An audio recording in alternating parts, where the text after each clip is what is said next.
অনেকেই আমাকে বলছিল যে প্রশ্নপত্র কবে তৈরি করবে, তোমাদের তো শিক্ষামন্ত্রী পরিবর্তন হয়েছে, সেক্ষেত্রে তোমাদের পরীক্ষার উপরে কোনো প্রভাব পড়বে কিনা। ওইখানে নির্দিষ্ট লোকেরা টাকার বিনিময়ে হলে নকল করাতো, পুরো হল কিনে নিত, সবাই 400 500 1000 2000 টাকা করে দিত, 3টা টাকা তোমরা প্রদান করবা। যদি কোনো কারণে পরীক্ষার রুটিন পরিবর্তন হয়, দেখা গেল যে এইচএসসি পরীক্ষা 2025 নিয়ে সর্বশেষ যে আপডেট তথ্যগুলো রয়েছে সেগুলো নিয়ে কথা বলবো।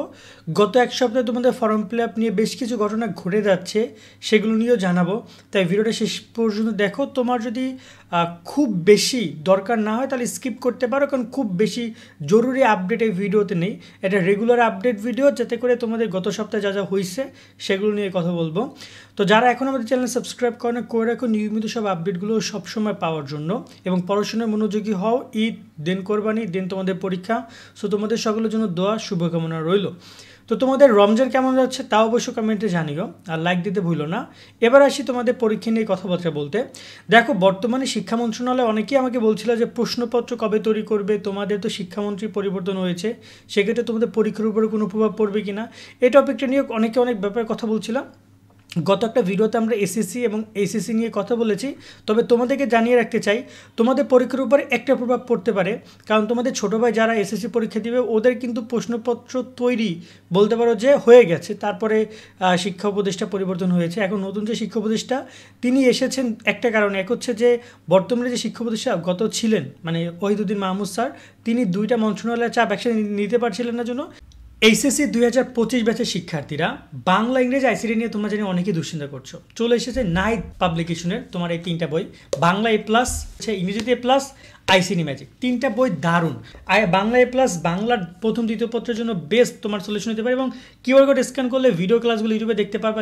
ইংরেজিতে A+, ইংরেজির যে প্লাস, ইংরেজি ফার্স্ট পেপার সেকেন্ড পেপার, অনুবাদ থেকে শুরু করে শর্টকাট যত টেকনিক আছে সব কিছু তুমি এই বইতে পেয়ে যাবা।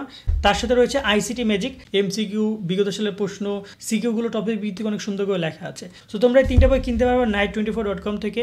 আর নিচে আমরা তাদের নাম্বার দিয়ে রাখছি, সেখানে কল করো বা হোয়াটসঅ্যাপে মেসেজ করো, তোমরা অর্ডার করতে পারবা। তিনি শিক্ষা মন্ত্রণালয় থেকে সরে দাঁড়িয়েছেন এবং নতুন তিনি আবরার তাকে নিযুক্ত করা হয়েছে। এখন এই জায়গায় তিনি কিন্তু এই বিষয়গুলোর প্রতি নজর দিবেন। পরীক্ষা এবং পরীক্ষা ব্যবস্থা, বিশেষ করে এসএসসি এইচএসসি কিন্তু এটা পাবলিক পরীক্ষা, বাংলাদেশে বৃহৎ পাবলিক পরীক্ষা এই দুইটা, যার মধ্যে একটা অংশগ্রহণ তুমি করতে যাচ্ছ। সেক্ষেত্রে একটা প্রভাব থাকবে পরীক্ষার প্রশ্নপত্র থেকে শুরু করে সব কিছুতে তারা চেষ্টা করবে স্বচ্ছতা আনার জন্য। এবং বিগত কয়েক বছরের পরীক্ষার থেকে তোমাদের পরীক্ষার মধ্যে বেশ একটা ফ্রেশনেস তারা নিয়ে আসার চেষ্টা করবে, কোনো প্রকার দুর্নীতি। গত বছরের একটা ঘটনা তোমাদেরকে ছোট্ট করে 30 সেকেন্ড এক্সপ্লেন করি। গত বছর শরীয়তপুর না সিরাজগঞ্জে এরকম একটা জায়গায় একটা গ্রামে মানে নদী এলাকা, চারপাশে নদী, ওখানে তোমার টাকার বিনিময়ে যে আওয়ামী লীগের দলের লোকেরা বা ওইখানে নির্দিষ্ট লোকেরা টাকার বিনিময়ে হলে নকল করাতো, পুরো হল কিনে নিত, সবাই 400 500 1000 2000 টাকা করে দিত, সেখানে সব অ্যান্সার দিয়ে দেওয়া হইতো। সবাই পরীক্ষা কেন্দ্রে মোবাইল নিয়ে যেত, এই যে মোবাইল তারা পরীক্ষা কেন্দ্রে সেটা নিয়ে যেত, নিয়ে গিয়ে সেখানে সে দেখে দেখে অ্যান্সার লিখিত, বাইরে থেকে হোয়াটসঅ্যাপ গ্রুপে সব অ্যান্সার বলে দিত।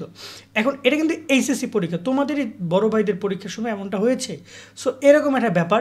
সেক্ষেত্রে এরকমের যে অনেক ধরনের বাড়তি যে একটা বিষয় থাকে সেগুলো কেউ পাবে না। এবং মূল কথা হচ্ছে যে পরীক্ষা তুমি তোমার যতটুকু পড়াশোনা করে যাবে তার উপর তোমাকে মূল্যায়ন করা হবে, এবং খাতা থেকে শুরু করে পরীক্ষা কেন্দ্রের পরিবেশ সব কিছু একটা পরিবর্তন আসতে পারে। দ্বিতীয়ত আসছে তোমাদের ফর্ম ফিল আপ নিয়ে।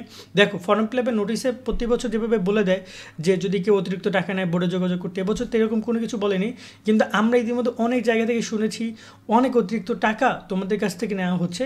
সেই জায়গায় শুনে রাখো, জাস্ট 3টা টাকা তোমরা প্রদান করবা। দুইটা টাকা মেন, কোনো ক্ষেত্রে 3টা টাকা। এক হচ্ছে তোমার ফর্ম ফিল আপের ফি, যেটা সায়েন্সের জন্য 2775 বা 85 মেবি, আর মানবিক এবং কমার্সের জন্য হচ্ছে 2225 টাকা। আর তার সাথে 24 মাসের বেতন তুমি প্রোভাইড করবা। তার সাথে যদি তোমার ওই কলেজ কর্তৃক যদি কোনো 2-1টা চাঁদা টাদা চাই, 2-1টা হালকা পাতলা, তাও খুবই কম, 50-100 টাকা বা 20-50 টাকা এরকম হলে দিতে পারো। এর অতিরিক্ত কোনো কিছুই না। অনেকেই কোচিং ফি নিচ্ছে, অনেক কলেজ কোচিং ফির নামে শিক্ষার্থীদের গলা কাটছে, এটা নিয়ে আমরা কথা বলেছিলাম। সেক্ষেত্রে আমি এই কথাটা শোনার পরে অনেক শিক্ষার্থী সচেতন হয়েছে, বলেছে যে ভাইয়া এটা তো আমরা জানতাম না, কোচিং ফি তো আমাদেরকে নিয়ে নিচ্ছে।